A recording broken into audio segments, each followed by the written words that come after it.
Eh bien, bonjour à tous et bienvenue pour cette nouvelle vidéo de notre thème annuel, l'éducation au service de la vie. Aujourd'hui, nous allons étudier l'obéissance sans exigence. L'obéissance est une attitude complexe qui contient en elle-même différentes aptitudes. Elle nécessite en première instance la reconnaissance d'une entité supérieure vers laquelle se tendre, afin d'accueillir de sa présence l'essentiel en mesure d'être assimilé par notre propre conscience, conduisant ainsi à la vision intérieure de la volonté de cet émetteur, pour la faire sienne et servir son plan. Ainsi, parler d'obéissance implique une instance qui gouverne et dirige une avancée en conformité à un but fixé, ainsi qu'une instance en mesure d'accueillir, de reconnaître, de comprendre et de servir sa mise en œuvre. L'obéissance porte ainsi l'idée de relation hiérarchique entre un émetteur et un récepteur, entre maître et serviteur. Ce qui nous conduit à reconnaître la place et la fonction de chacun dans le système dans lequel nous nous situons, ainsi que notre propre positionnement. Cette reconnaissance met en lumière un chemin d'évolution et nécessite de discerner ce à quoi il est évolutif d'obéir. Obéir, composé du préfixe ob et du verbe ouïr, signifie regarder, écouter devant. Ainsi, nous avons pour obéir la nécessité de voir ce qui se présente devant nous, ce qui est nouveau, et non pas continuer à regarder en nous ce qui est déjà connu, déjà dépassé. Obéir implique donc une tension, une capacité d'orientation de nos sens, et principalement ici l'écoute vers ce qui nous dépasse.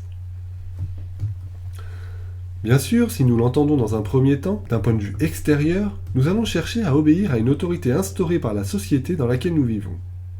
Ainsi, nous pouvons établir les différentes autorités qui se sont imposées à nous pour vivre dans le monde que nous connaissons aujourd'hui. En tant qu'enfants, nous sommes tout d'abord sous l'autorité parentale. Ceci représente par nature les êtres qui prennent soin de nous et assurent notre sécurité. L'enfant se soumet à cette autorité car il est assujetti à sa peur de se retrouver seul et en insécurité. L'enfant, dès qu'il se retrouve scolarisé, est dans l'obéissance à l'instituteur, puis au professeur lorsqu'il devient plus grand. Celui-ci représente celui qui a l'autorité du savoir, par qui il va pouvoir apprendre la connaissance pour participer à la vie en société.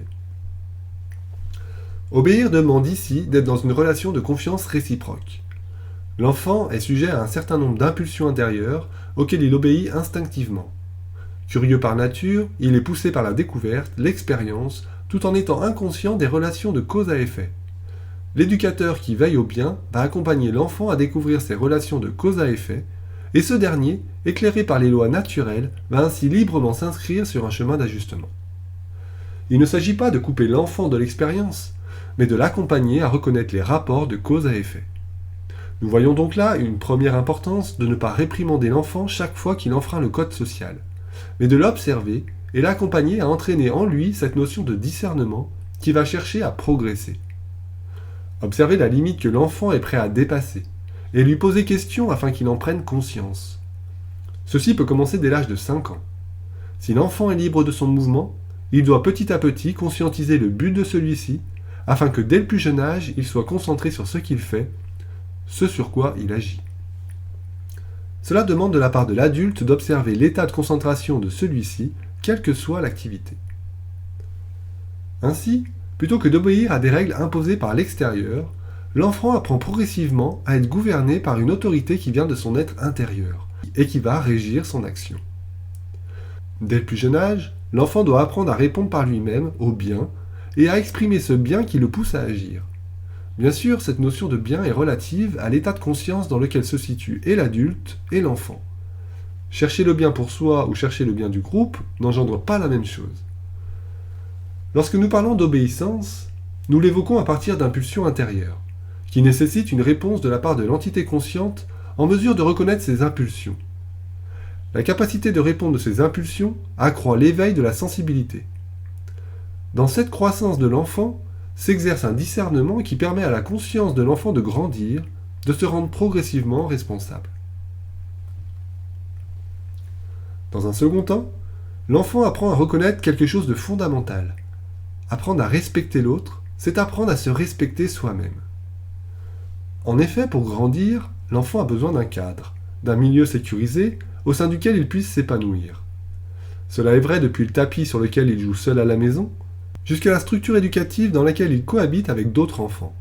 Dans ce cadre-là, il doit pouvoir s'exercer par la pratique, à une expérience de pensée. Il doit pouvoir s'exercer seul ou avec d'autres, mais être libre de pouvoir choisir et être respecté dans son choix. Ainsi, si l'enfant voit qu'il est respecté et qu'il peut ainsi se construire et progresser, il pourra respecter les autres. Si ceci est compris et mis en place dès le plus jeune âge, au sein de l'école, mais aussi au sein de la famille, alors beaucoup de problèmes seront évités par la suite. La coopération pourra prendre place naturellement, et les règles de vie qui en découleront s'inspireront de cette vision proposée par l'enfant lui-même. L'aide qu'il proposera aux autres ne sera alors ni à blâmer ni à encourager, mais simplement reconnue comme étant un facteur naturel et essentiel de la vie de l'enfant. L'enfant, quand nous parlons de l'enfant, nous parlons également de l'enfant intérieur, l'âme. Donc l'enfant grandissant va être de plus en plus stimulé par ses désirs et réagir à la satisfaction ou l'insatisfaction que ceux-ci vont produire en lui. Apprendre à reconnaître ses émotions est ici un troisième pas tout aussi essentiel vers l'obéissance. Alors qu'il commence naturellement dans une soumission à son corps émotionnel, et alors qu'en même temps progresse sa sensibilité, l'éducateur doit accompagner l'enfant à reconnaître ses émotions, c'est-à-dire la réaction sensible qu'il peut avoir au monde extérieur. Une émotion étant l'effet que je ressens personnellement au contact de l'extérieur, selon mon interprétation personnelle, du juste ou pas juste, du bien ou pas bien, du beau ou pas beau, de ce que j'aime ou pas. Car si dans un premier temps l'enfant est complètement identifié à celle-ci, il peut progressivement s'observer et observer les autres dans leur ajustement, afin de reconnaître ce qui sert la vie du groupe et ce qui la dessert. Accompagné à reconnaître la valeur de ses ressentis, reconnaître qu'ils sont propres à l'entité qu'il ressent, qu'ils peuvent évoluer, reconnaître que d'autres peuvent avoir les mêmes ressentis dans des situations différentes, est un petit pas dans l'accueil de la différence et du commun. Ainsi, par ce début de la connaissance de soi, l'enfant reconnaît ses émotions. Cela ne s'arrête pas là, puisqu'il va falloir aussi discerner le désir, assouvi ou non, qu'elles sous-tendent. Car jusqu'au développement de sa personnalité, il se construira en répondant à ses désirs, obéissant alors inconsciemment au processus d'évolution, mais en y prenant part de plus en plus consciemment. L'obéissance, une fois l'individualité consciente d'elle-même au sein du groupe, va prendre une autre tournure. La conscience va progressivement se décentrer et s'identifier à l'humanité, pour obéir à une conscience encore plus large, la conscience planétaire. La conscience réoriente donc son obéissance, dédiée à satisfaire les impulsions venant des trois corps inférieurs de la personnalité, pour obéir, c'est-à-dire écouter et servir les impulsions émanant de l'âme, qui sur son propre plan obéit et sert la volonté de l'entité planétaire. Ainsi, nous passons de la satisfaction de soi à un service de groupe. La personnalité se questionne, lors de ce transfert, sur le sens de son existence, sur les valeurs qui dirigent sa vie. Ce questionnement permet d'identifier, au sein de sa propre conscience, ce qui la dirige. Reconnaître ce à quoi nous obéissons implique de reconnaître quelle est l'instance qui gouverne, non d'un point de vue extérieur, mais d'un point de vue intérieur. Est-ce le corps physique, pour lequel nous mettons tout en œuvre? L'entretien de sa santé, le confort, l'esthétisme? Est-ce le corps émotionnel? La satisfaction des plaisirs, les relations affectives, les désirs? Est-ce le corps mental? La recherche, l'analyse, l'organisation, la gestion? Est-ce la réussite personnelle? Ou est-ce la conscience de groupe, conscience de l'âme? Lorsque la reconnaissance de l'adelphité s'ancre dans le cerveau comme réel et non plus comme un idéal à manifester, se dessine le processus de continuité d'évolution de conscience, mettant en lumière que dans tous les règnes, du macro au micro, tout est vie, conscience et forme. La nécessité de reconnaître et répondre des lois universelles permettra à l'obéissance de retrouver son point d'origine véritable. De là, l'intention d'obéir aux impulsions émanant des plans subtils nous demande de diriger notre mental dans la lumière de l'âme, afin de découvrir les idées universelles qui dirigent l'avancée de l'humanité dans la reconnaissance du dessein de la vie même. Ainsi, lorsqu'un certain nombre d'individus obéissent à une idée universelle et la reconnaissent librement comme vraie, celle-ci progresse. Il en est ainsi aujourd'hui concernant l'idée d'interdépendance qui se révèle au sein du mental de l'humanité. Nous pouvons noter combien une idée porteuse de vérité fait force de loi, et entraîne avec elle l'impériosité d'un certain nombre d'ajustements collectifs et individuels. L'idée d'interdépendance exprime une loi universelle de solidarité de tous les systèmes.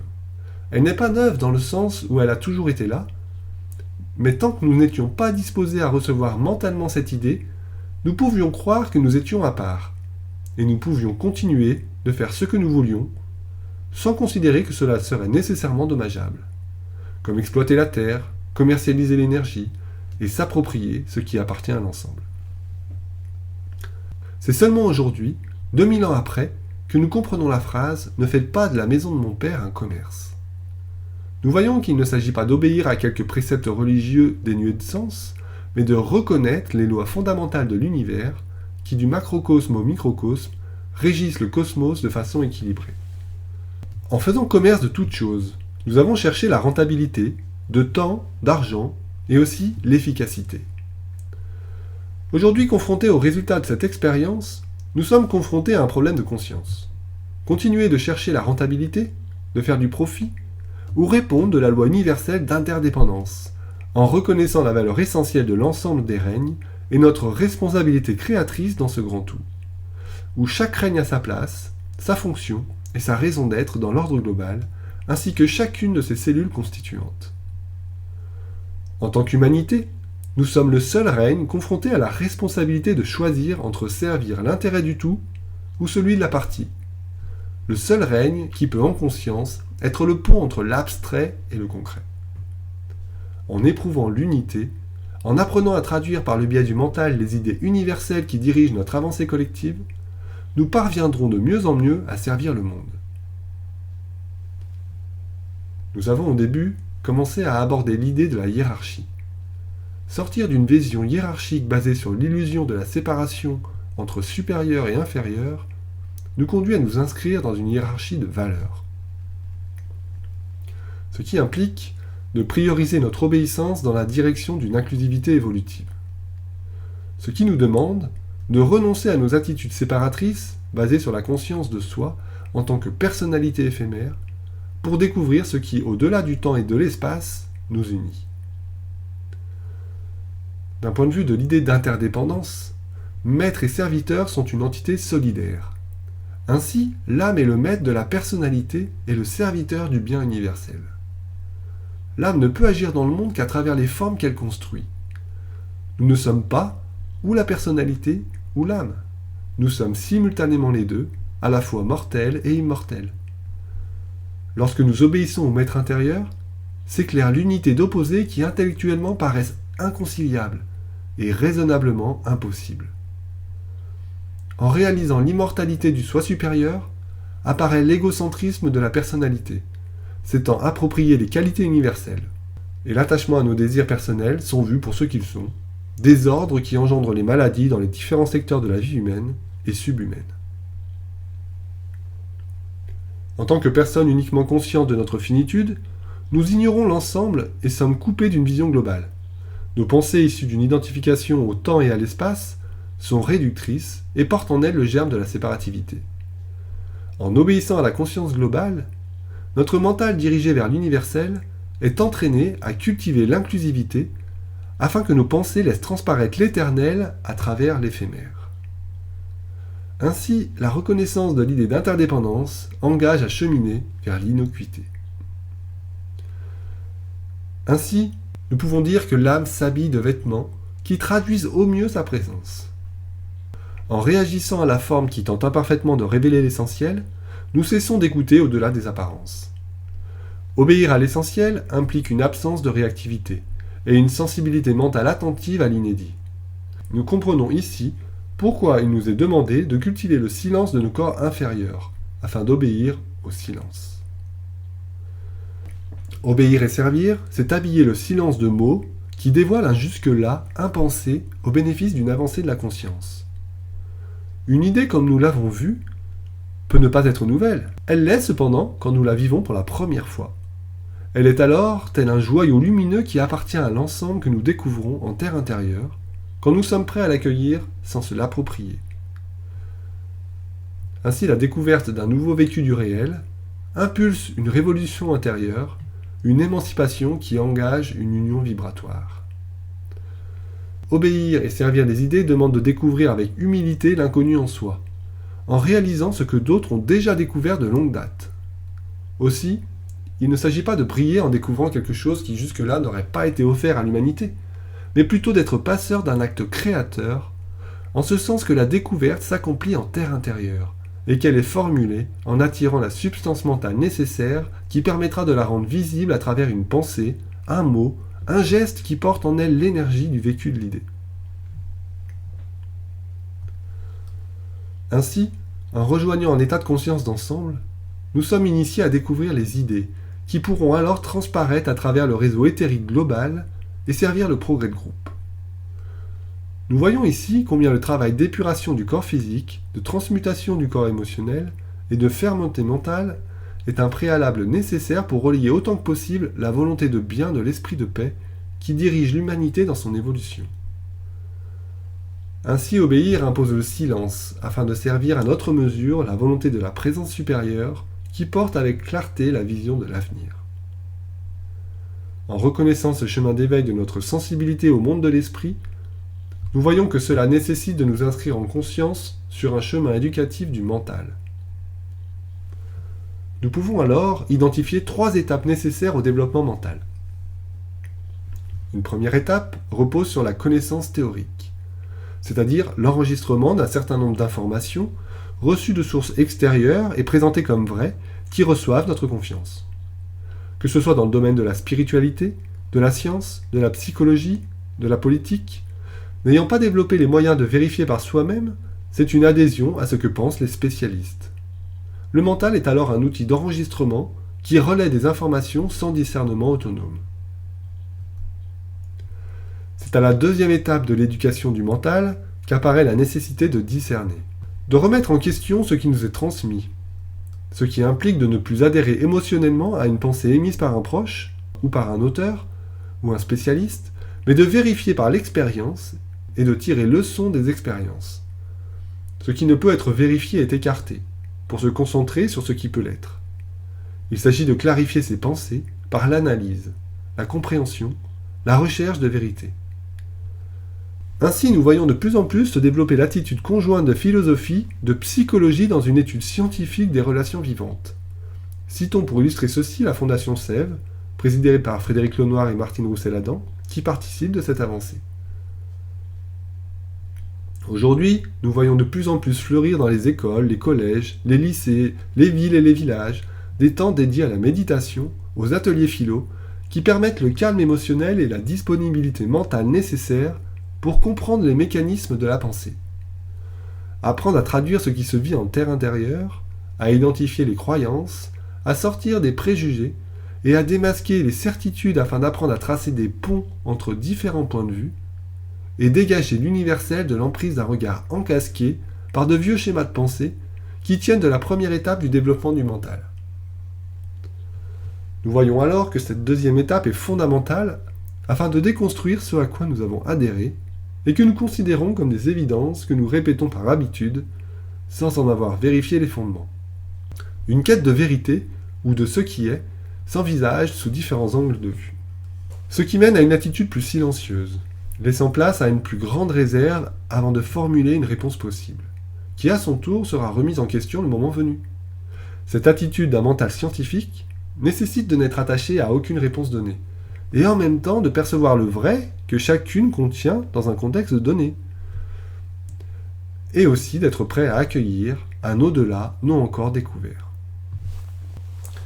Si je pars de l'hypothèse que la vérité produit unanimité de par sa proximité avec le réel, suis-je alors en mesure d'identifier dans mon quotidien si ce que je pense ou ce que je m'apprête à dire entraîne réduction, dévalorisation, séparation ? Ou si au contraire cela éclaire, libère, élève sans susciter de réaction ou de parti pris. Mon écoute et ma parole sont-elles personnelles ou impersonnelles ? Quand j'écoute les personnes de mon entourage, proches ou lointains, les événements du monde, suis-je à l'écoute des idées qui se prononcent ? Ou est-ce que j'entends et vois toujours la même chose ? La qualité de mon écoute est-elle responsable de la qualité de ce qui s'énonce ou de ce qui reste dans le silence. Ceci nous conduit à la troisième étape du développement mental, l'intuition, qui repose sur une connaissance intérieure de ce qui est, une sensibilité aux énergies universelles, une reconnaissance des lois fondamentales qui régissent et organisent le monde dans son ensemble. Cette troisième étape de l'évolution mentale dévoile une vision spirituelle du monde où ce qui est connu est vu tel qu'il est en son essence. La forme ne faisant plus obstacle au réel, la connaissance intuitive révèle que ce qui est au-delà du temps et de l'espace demeure inchangé. Elle révèle ce qui est, ce qui a été et sera.